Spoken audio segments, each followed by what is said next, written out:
So hi guys, நான் உங்கள் நிலத்திலிருந்து பாணி. ஸோ இன்றைக்கி நம்ம இன்னொரு புது புக் ஒன்று ஆரம்பிக்கிறேன். எனக்கு தெரிஞ்சு இந்த வாரத்தில் நிறைய புதுசாக ஸ்டார்ட் பண்ணுறேன்னு நினைக்கிறேன். ஸோ இனி புதுசாக நிறைய பார்த்துக்கிட்டே இருக்க போகிறீங்க. பிகாஸ் பழைய மாதிரி நோ மோர் ஷெட்யூல்டு வீடியோஸ். புதுசாக உங்களுக்கு திடீர்னு ஒவ்வொரு நாளும் ஒவ்வொன்று பாப்பப் ஆகிட்டே இருக்கும். நிறைய விஷயங்கள் கற்றுக்க போகிறோம். அந்த வகையில் பார்க்கும்பொழுது நம்மளுடைய பிகமிங் சூப்பர் நேச்சுரலுடைய ஆத்தர் இருக்கார் இல்லையா, டாக்டர் ஜோ டிஸ்பென்சா. அவர் வந்து 3 புக்கு மொத்தம் எழுதியிருக்கார்.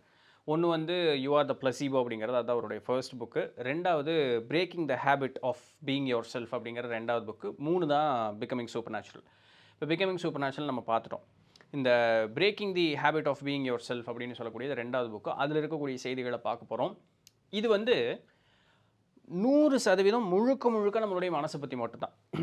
நம்மளுடைய பெரியவர்கள் நமக்கு ஆன்மீக ரீதியாக என்னென்னலாம் சொல்லி கொடுத்தாங்களோ அப்படியே வெள்ளைக்காரர் பேசியிருக்காருங்க. அப்படியே அச்சு பசகாமல் வெள்ளைக்காரர் பேசி வச்சுருக்காரு.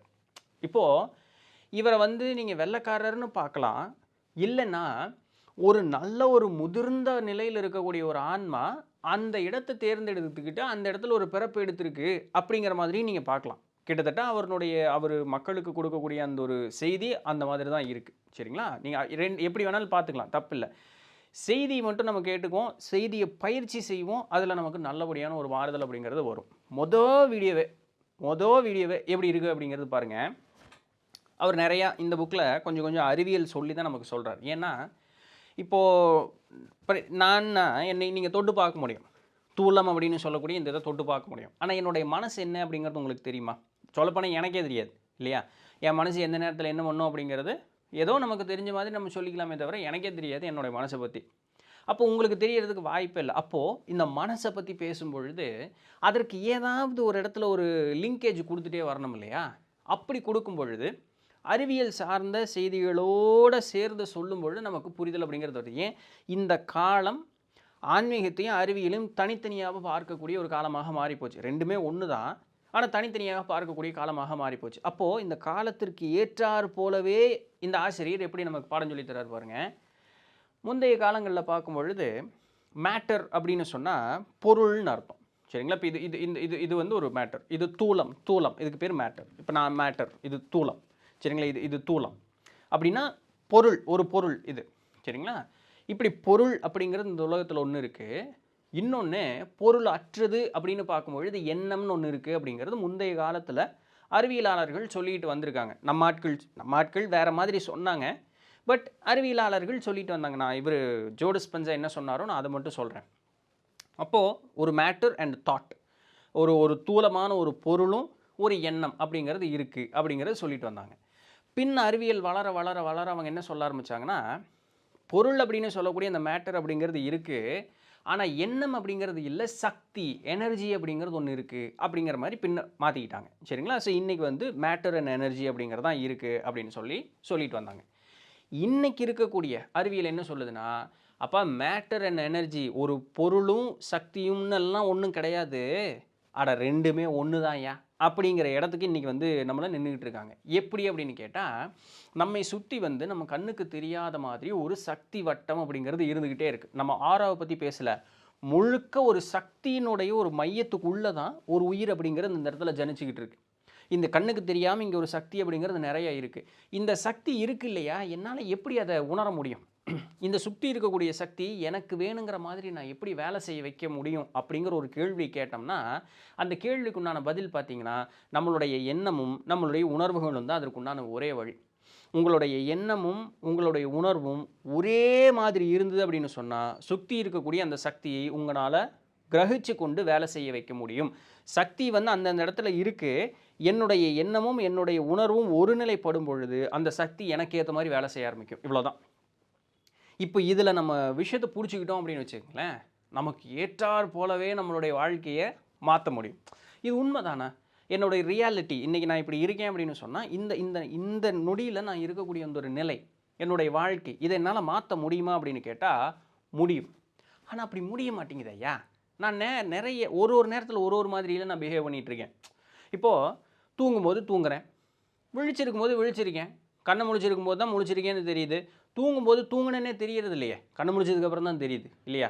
இல்லை என்னுடைய மனைவிக்கிட்டேயோ என்னுடைய கணவர்கிட்டையோ பிள்ளைகள்கிட்டையோ கோபமாக பேசுகிறேன், ஒரு நேரத்தில் அன்பாக பேசுகிறேன், ஒரு நேரத்தில் காசு பின்னாடியே ஓடுறேன், ஒரு நேரத்தில் சாமி பின்னாடியே ஓடுறேன். என்னப்பா அது? இங்கேயும் இருக்கேன், அங்கேயும் இருக்கேன். இது ரெண்டில் நான் சொல்லக்கூடியது எது? ஒரு சில நேரத்தில் பெண்களுக்கு இது அதிகமாக நடக்காது, ஆண்களுக்கு நடக்கும். பேன்னு உட்காந்துட்டு இருப்பாங்க. இது எந்த சிந்தனையுமே இல்லாமல் பேன்னு உட்காந்துட்டு இருக்கேன். இப்போ நான் யாரு தான் அப்படின்னு கேட்டால், அட எல்லாமே நீ தான். அந்த அந்த நிலையில் நீ அப்படின்னு சொல்லக்கூடியது சரி. கோவப்பட்டேன்னா நீ கோவப்பட்டால் நீ தான். அன்பாக பேசினேன்னா அன்பாக பண்ணுறது நீ தான். அதில் எந்த விதமான மாற்றமும் கிடையாது. ஆனால் இந்த நிலையில் இருந்துக்கிட்டு நமக்கு வேணுங்கிற ஒன்று வேணும், அதை அடையணும் அப்படின்னு சொன்னால் அதை அடைய முடியாது. இதுதான் இங்கே பியூட்டியை. நான் இங்கே ஒரு மாதிரி இருக்கேன், அங்கே ஒரு மாதிரி இருக்கேன், அப்புறம் கொஞ்சம் நேரத்தில் எது மாதிரியுமே இல்லை, அப்புறம் திருப்பியும் வேற ஒரு மாதிரி இருக்கேன். இந்த ஒரு மனோநிலையிலையும் இந்த ஒரு வாழ்வினுடைய ஒரு ஒரு ஓட்டத்தில் நம்ம இருக்கோம் அப்படின்னு சொன்னால், நாம் விருப்பப்பட்டதற்கு ஏற்றாற் போல நம்மளுடைய வாழ்க்கையை மாற்றிக்கொள்ள முடியாது அப்படிங்கிறதுல நம்ம கவனமாக இருக்கணும். ஏன்? நமக்கு ஏதாவது ஒன்று வேணும், நம்மை சுற்றி இருக்கக்கூடிய அந்த சக்தி வட்டம் அப்படின்னு சொல்லக்கூடியது நமக்கு ஏற்றாற் போல் அது வேலை செய்யணும் அப்படின்னு சொன்னால் கமிட்மெண்ட் அப்படிங்கிறது நம்மக்கிட்ட வேணும். அப்படின்னா என்ன? நமக்கு வந்து முனைப்பு அப்படிங்கிறது ஒன்று வேணும். முன்னமே என்ன பார்த்தோம்? எண்ணமும் உணர்வும் ஒருபோல செயல்பட்டால் மட்டும்தான் நமக்கு வேணுங்கிறது இந்த சக்தி வட்டம் செஞ்சு கொடுக்குன்னு அர்த்தம். அதை அருளுலகம்னு நம்ம எடுத்துக்கலாம். குவாண்டம் ரெல்ம் அப்படின்னு சொல்லக்கூடிய, இல்லை குவாண்டம் ஃபீல்டு அப்படின்னு சொல்லக்கூடிய அருளுலகம் அப்படின்னு நம்ம அதை எடுத்துக்கலாம். சரிங்களா? எடுத்துக்கலாம் இல்லை, அதுதான். அப்போ அந்த அருளுலகத்தில் இருக்கக்கூடிய சக்தி நமக்கு வேலை செய்யணும்னா நம்மளுடைய எண்ணமும் உணர்வும் ஒருபோல் இருக்கணும். அதுலேயும் நம்ம முனைப்போடு இருக்கணும். 10 நிமிஷம் ஒரு மாதிரி, அப்புறம் இன்னொரு 10 நிமிஷம் இந்த ஒரு மாதிரி. இன்றைக்கி அடிச்சு நான் வந்து காலி பண்ணிடுறேன். இன்றைக்கி காலையில் பார் எவ்வளோ எனர்ஜியாக இருக்குது. 10 மணிக்கு படுத்து தூங்கிட்டே இருப்பேன். என்னத்தை போய் அப்புறம் அப்போ உருப்படவே முடியாது. இது நிதர்சனம். இது வெறுமனே சொல்லக்கூடியது. இது நிதர்சனம். அப்போது நம்ம இன்றைக்கி ஜெயிச்சறேன்டா. ஏன் அந்த ஜெயிச்சறேங்கிறது ராத்திரி 10 மணிக்கு இது காலையில் 10 மணிக்கு ஒரு காபி சாப்பிட்டதுக்கப்புறம் பேன் ஆயிடுது, இல்லை டிஃபன் சாப்பிட்டதுக்கப்புறம் பேன் ஆயிடுது. நம்ம 1000 சொல்லலாம். அது சுகருங்க, உடம்புல அப்படியே எல்லாம் சேரும் பொழுது சுக்ரோஸ் ஃபார்ம் ஆகும்போது நம்மளை அப்படியே டவுன் ஆக்குங்க. முனைப்பு இருந்தது அப்படின்னு சொன்னால் அந்த வேலை அது செஞ்சுக்கிட்டே இருக்கும். ஆனால் உங்களை சோர்வடைய வைக்காது. புரியுதா நான் ஏன் இதை சொல்ல வரேன் அப்படின்னு சொல்லிட்டு? அப்போது நான் எண்ணக்கூடிய எண்ணங்களுக்கு பயங்கரமான ஒரு பலம் அப்படிங்கிறது உண்டு. எப்படிப்பட்ட பலம் உண்டு அப்படின்னு சொன்னால், நம்மை சுற்றி இருக்கக்கூடிய அந்த சூழலை முழுமையாக மாற்றக்கூடிய அளவுக்கு பலம் அப்படிங்கிறது உண்டு. அப்போ what ever you thought think it changes the reality அப்படிங்கிறாங்க.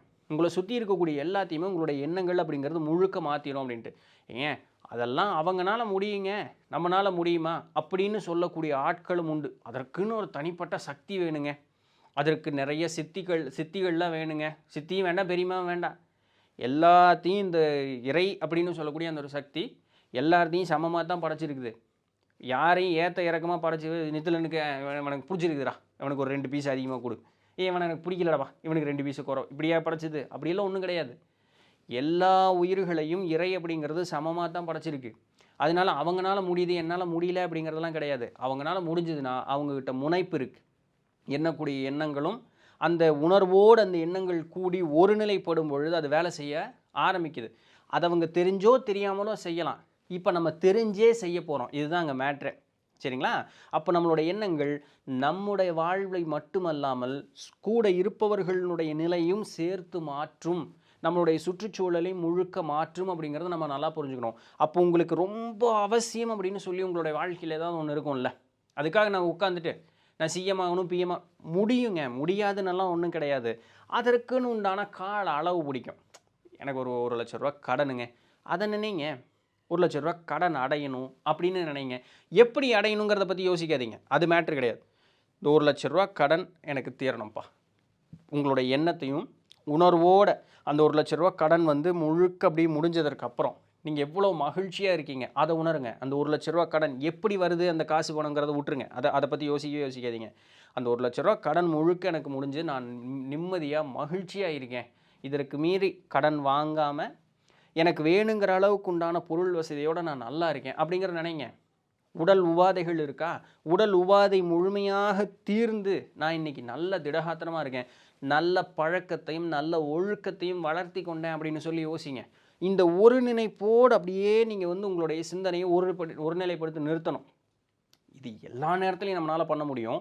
அப்படி இன்னும் கொஞ்சம் அதுக்கு பயிற்சி பண்ணலாம். அதுக்கு தான் ஒரு இடத்துல உட்காந்துக்குங்க. தியானம் அப்படிங்கிறது ஒரு கைக்கோளாக எடுத்துக்கிறோம். பட் அதற்கு நம்ம ஒரு பிடிச்சிட்டோம், அந்த நேக்கை பிடிச்சிட்டோன்னா எல்லா நேரத்துலையும் அந்த மாதிரி பாசிட்டிவான ஒரு நான் நல்லா தானே இருக்கேன், எனக்கு ஒன்றும் இல்லை, வெறும் வார்த்தைகளால் பயன் இல்லை.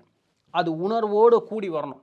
என்னுடைய உணர்வு வந்து என்னத்த போய் நான் நல்லா இருக்கேன்னு சொல்கிறேன், ஒரே இங்கே வலிக்குது அங்கே வலிக்குது, வெளியே வந்து நல்லா தாங்க இருக்கேன் அப்படின்னு சொல்லிட்டு ஒரு 10 நாள் நான் நல்லா இருக்கேன் நல்லா இருக்கேன்னு சொல்லிட்டு என்ன இப்படி என்னமோ சொன்னாங்க ஒன்றும் நடக்க மாட்டேங்குது. உணர்வு சரியில்லையே. உணர்வும் சொல்லும் ஒரே மாதிரி இருக்கணும். அப்போ உணர்வோடு கூடி நான் நல்லா தான் இருக்கேன், எனக்கு எந்த பிரச்சனையும் இல்லை அப்படிங்கிறத நான் முதல்ல உணரணும். நான் வந்து என்னுடைய ரியாலிட்டி இன்னைக்கு இருக்கக்கூடிய நிதர்சனத்தை மாற்றணும் அப்படின்னு சொன்னால், என்னுடைய கடந்த காலத்தை பிடிச்சிக்கிட்டே இருந்தேன் அப்படின்னு சொன்னால் என்னால் மாற்ற முடியாது. கடந்த காலமும் நிகழ்காலமும் ஒரே நேரத்தில் வேலை செய்யாது அப்படிங்கிறத நம்ம நல்லா வந்து புரிஞ்சுக்கணும். ஸோ இருக்கக்கூடிய தன்மையை நம்ம வந்து ஒத்துக்கணும், நம்பிக்கை வைக்கணும், இருக்கக்கூடிய அந்த ஒரு விஷயத்தை வந்து நம்ம புரிஞ்சுக்கிறதுக்கு முயற்சி செய்யணும். அதுக்கப்புறம் எல்லாமே இருப்பது போலவே நம்ம உணரணும். நான் நல்லா இருக்கேன் அப்படிங்கிறது நீங்கள் உணர்ந்து அதை வாயால் சொல்லணும். யாருக்கிட்ட சொல்லணும்? போகிற வரவனெல்லாம் பிடிச்சி நிறுத்தி சொல்லிக்கிட்டு இருக்கணுமா? உங்களுக்கு நீங்களே சொல்லிக்கிங்க. என்னத்தை போய் இருக்க போகுது? யாராவது ஒருத்தர் என்னப்பா இப்படி இருக்கே, நல்லா தான் இருக்கேன், எனக்கு ஒன்றும் இல்லையா, எந்த குறையும் இல்லை, சாமி என்னை நல்லா வச்சுருக்கு சொல்லுங்கள், மனசார சொல்லுங்கள். இது வந்து உங்களுக்குள்ளே இருக்கக்கூடிய அந்த எண்ணங்களை மாற்றுமா. நம்ம என்ன பார்த்தோம்? எண்ணமும் உணர்வுகளோடு கூடி வரக்கூடிய எண்ணம் அப்படின்னு சொல்லக்கூடியது சுற்றி இருக்கக்கூடிய அருளகத்தினுடைய சக்தி உங்களுக்கு ஏற்றார் போல் அதை செயல்பட வைக்கும், மாற்றும், உங்களுடைய வாழ்க்கை மாறும் அப்படிங்கிறது நல்லா புரிஞ்சுக்கங்க. அப்போ உங்களுடைய கான்ஷியஸ் மைண்ட், இப்போ நம்ம 2 பேரும் கான்ஷியஸில் இருக்கோம், ஆனால் உள்ளூர இருக்கிறது சப்கான்ஷியஸ், அதுக்கு தான் பவர் ஜாஸ்தி. அப்போது முதல்ல இதை இங்கே ஒப்புக்கொள்ள வைக்கணும். இப்போ சராசரி இருக்கிறது ஒப்புக்கொள்ள வைக்கணும். உணர்வு ரீதியாக போகும்பொழுது உங்களுடைய சப்கான்ஷியஸ் மனசையும் ஒப்புக்கொள்ள வைக்கணும். அப்போ உணர்வையும் எண்ணத்தையும் வந்து ஒருநிலைப்படுத்த வைக்கணும். இதை நீங்கள் பிடிச்சிட்டிங்கன்னு வச்சுங்களேன், you are creating a new future. உங்களுக்கு ஏற்றாறு போலவே ஒரு புது எதிர்காலம் அப்படிங்கிறத நீங்கள் முழுமையாக உண்டு பண்ணுகிறீர்கள் அப்படின்னு அர்த்தம். பழசெல்லாம் நம்மளுடைய ஞாபகங்கள், புதுசு அப்படிங்கிறது தான் வந்து நிதர்சனமாக இருக்கணும். உங்களுக்கு தெரியாது என்ன இதில் பியூட்டியாக தான். ஏங்க ஒருவேளை நடக்காமல் போயிடுச்சுன்னா பியூட்டியாக தான். நடக்குவா நடக்காதானே தெரியாது. இந்த படத்துல எல்லாம் காமிப்பாங்க தெரியுங்களா, பெரிய ஒரு குழி மாதிரி இருக்கும், அந்த இடத்துல நீ தைரியமாக நட, ஏய் குழிடா நான் கீழே விழுந்துட்டேன்னா நீ விழுக மாட்ட, தைரியமாக நட அப்படிம்பாங்க. அவனும் ஒரு பயத்துலேயே இருந்துட்டு காலை வைப்பான், கரெக்டாக வைக்கும்போது அங்கே படி வந்துடும். ஆனால் அங்கே குழி இருக்கிற குழி மாதிரியே இருக்கும், அங்கே படி இருக்கும் ஆனால் மரவாக இருக்கும். அதுபோல் தான் நம்ம சுற்றி இருக்கக்கூடிய அந்த ஒரு சக்தி ஓட்டம் அப்படிங்கிறது இருக்குது, கண்ணுக்கு தெரியல. நான் நினச்சா எப்படிதான் நடக்கும், அதுவும் உணர்வோடு கூடி நினச்சா எப்படி. நீ முதல்ல நடந்தே தீரும். அப்போ முதல்ல நினைக்கணும். அப்போ அந்த தைரியத்தோடு ஒரு படி எடுத்து வைக்கணும். Jump in to the unknown. கடவுளே இல்லைன்னே இருக்கா இல்லையானே தெரியாமல் கும்பிட்றோம் இல்லையா? அப்போ அந்த நம்பிக்கை எங்கேருந்து வந்தது? இருக்குங்கிற ஒரு நம்பிக்கை, கடவுள் என்னை காக்கும் அப்படின்னு சொல்கிறோம் இல்லையா? கடவுள் இருக்கா இல்லைன்னே தெரியாமல் ஒரு ஆள் இல்லைன்னே சொல்லிகிட்டு இருக்கான் பாருங்க. இருக்கா இல்லையானே தெரியாமல் ஒருத்தன் இருக்குன்னே சொல்லிகிட்டு இருக்கான் பாருங்க. 2 பேர்த்துக்குமே தெரியாது கடவுள் இருக்கா இல்லையான்னு. அவன் தைரியமாக இல்லைங்கிறான், இவன் தைரியமாக இருக்குங்கிறான். அப்போ அந்த தைரியத்துக்கு உங்களுடைய வாழ்க்கையை நல்லா பண்ணுறதுக்கு ஏன் அந்த தைரியம் வர மாட்டேங்குது? அந்த தைரியத்தை இல்லைன்னு சொன்னாலும் சரி, இருக்குன்னு சொன்னாலும் சரி, அந்த தைரியத்தை உங்களுடைய வாழ்க்கையில் கொண்டு வாங்க. கண்டிப்பாக நான் நல்லா தான் இருக்கேன், எனக்கு நான் ஜெயிச்சிட்றேன்யா, எனக்கு ஒரு பிரச்சனை இல்லையா, ஒரு திடகாத்திரமாக இருக்குது, நல்ல ஒழுக்கம், எனக்கு இருக்கக்கூடிய கெட்ட வழக்கங்கள் இருக்குது, அதை முழுக்க நீக்கணும்யா, நான் நீக்கிட்டேன், நான் நல்லா இருக்கேன், இப்போ நல்ல திடகாத்திரமாக நல்லா இருக்கேன், அப்படி அந்த ஒரு இதுக்கு வரணும். உணர்வோடு கூடி அந்த இது வரணும். அப்போ அது வரும்பொழுது மனம் பொருள் அப்படின்னு சொல்லக்கூடிய மைண்ட் அண்ட் மேட்டர் அப்படின்னு சொல்லக்கூடிய 2 இருவேறு விதமாக மாறாது, 2மே ஒன்றா தான் இருக்கும். ஏன்னா நாம் என்ன நினைக்கிறோமோ அதுபடி தான் நம்மளுடைய வாழ்க்கை. எண்ணம் போல் வாழ்க்கை அப்படின்னு பார்க்குறோம் இல்லையா? ஆதியில் இப்படி ஒரு வாழ்க்கை வேணும்னு நினச்சோமா, அப்படி நினச்சதுனால தானே இப்படி ஒரு உடல், இப்படி ஒரு வாழ்வு அப்படிங்கிறத நம்ம எடுத்திருக்கோம் இல்லைங்களா? நம்ம சைவத்தில் நிறைய பார்த்துருக்கோம் இல்லையா? ஆதி என்ன யோசிச்சோமோ அந்த சிந்தனைக்கு ஏற்றார் போல தான் இந்த தூள உடல் அப்படிங்கிறது இருக்குது, நம்ம வாழக்கூடிய வாழ்க்கைன்னு இருக்குது. இங்கே வந்ததுக்கு அப்புறமும் கூட நம்ம நினச்சா நம்மளால் மாற்ற முடியுங்க. ஏன்னா இந்த உடலே நினப்புனால உண்டானது தானே. அப்போ இதை ஏன் நம்மளால் திருப்பி மாற்ற முடியாதுங்கிற ஒரு நினப்புக்கு நம்ம வர முடியும். அது முடியாதுன்னு நம்மளை சொல்லி வச்சுட்டாங்க. தாராளமாக முடியும். அதுக்கு தான் இப்போ நீங்கள் பயிற்சி எடுக்க போகிறீங்க.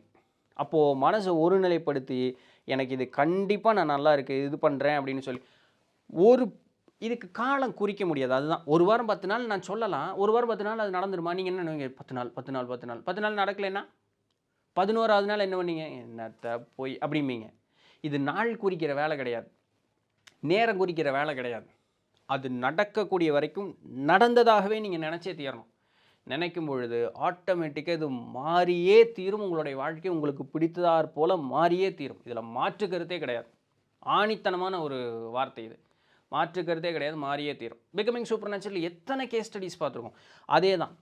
இப்போ இதில் இன்னும் நிறைய நிறைய நிறைய அற்புதமான தகவல்கள் நமக்கு இன்னும் ஊர்ஜிதப்படுத்துறதுக்கு ஏற்ற மாதிரியான ஒரு ஒரு ப்ரூஃபோட, எதிர்காலம் மட்டும் இல்லைங்க, கடந்த காலத்தெல்லாம் மாற்றிருக்கிறாங்க. அது அது அதை பற்றி செய்திகள்லாம் பின்ன அப்படி வர வர என்னைக்கு அப்படிங்கிறது எனக்கே தெரியாது, ஆனால் பார்ப்போம். சரிங்களா? ஸோ இப்போலேருந்தே இந்த பயிற்சி எடுத்துக்க ஆரம்பிங்க. உங்களுடைய எண்ணங்கள் உங்களுடைய வாழ்க்கையை செதுக்கும், மாற்றும். இது மாற்றுதற்கு இல்லாத கருத்து. கண்டிப்பாக உங்களால் உங்களுக்கு பிடிச்ச மாதிரி உங்களுடைய வாழ்க்கையை மாற்ற முடியும். ஒன்றொன்னா கொண்டு போங்க. ஒன்றொன்னா. இப்போ உங்களுக்கு ஒரு விஷயம் நல்லபடியாக நடக்கணுமா, உங்களுடைய எண்ணமும் உங்களுடைய உணர்வும் ஒருநிலைப்பட்ட அந்த அந்த செயல் முடிந்ததாகவும், அந்த செயலை முடிந்ததற்கு பிறகு நீங்கள் எப்படி மனமகிழ்ச்சியோடு ஏற்றுக்கொள்வீர்களோ அந்த ஒரு நிலையிலேயே தினம் தினம் தினம் தினம் நீங்கள் அந்த ஒரு எண்ணத்திலேயே நீங்கள் இருக்கணும். இருந்து பாருங்கள், உங்களுடைய வாழ்க்கை மாறுதா இல்லையான்னு மட்டும் பாருங்கள். எஸ். ஸோ இதுதான் இன்றைக்கு உண்டான செய்தி. பிடிச்சிருந்திருக்கும், இன்ஃபர்மேட்டிவ் வந்திருக்கும் அப்படின்னு நம்புகிறேன். நாளைக்கு வேறு ஏதாவது ஒரு சுவாரஸ்யமான செய்தியில் சந்திப்போம். அதுவரையும் தொடர்ந்து நினைந்தீர்கள். நான் உங்கள் இடத்துல நன்றி.